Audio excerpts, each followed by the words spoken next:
اللہ کی یاد میں رونے سے آنکھ روشن، دل صاف اور روح پاک ہوتی ہے۔ اگر تم دیکھنا چاہتے ہو کہ اللہ تمہارے کتنے قریب ہے تو سجدے میں کبھی سبحان رب الاعلیٰ کی سرگوشی کو اپنے دل کی دھک دھک کے ساتھ مطابقت کر کے دیکھنا۔ تم محسوس کرو گے کہ جس کا نام لے رہے ہو وہ تمہارے سامنے ہے، تمہیں دیکھ رہا ہے اور تمہیں سن رہا ہے۔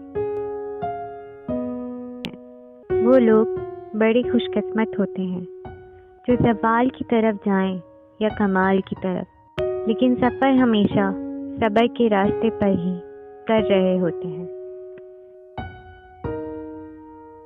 سکون کا مطلب پریشانیوں کی غیر موجودگی نہیں، بلکہ دل میں اللہ اور اس کے رسول صلی اللہ علیہ وسلم کی موجودگی ہے۔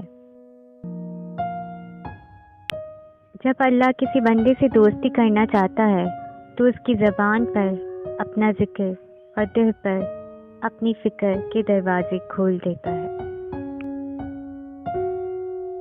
اگر زندگی عارضی ہے تو مشکلات بھی مستقل نہیں، بس تم اپنے رب کے شکر گزار رہو۔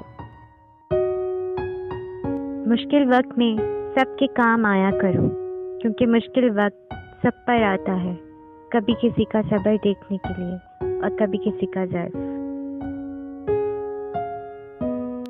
جب اس کا کرم ہو جاتا ہے تو وسیلے بھی بن جاتے ہیں اور مانگنے کا سلیقہ بھی آ جاتا ہے، بس اس کا کرم مانگتے رہو۔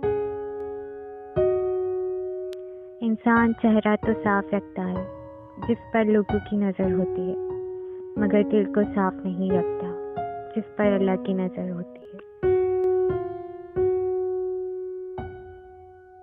اور اللہ سے ڈرتے رہو اور اچھی طرح سمجھ لو کہ اللہ انہی کے ساتھ ہے جو اس کا خوف دل میں رکھتے ہیں۔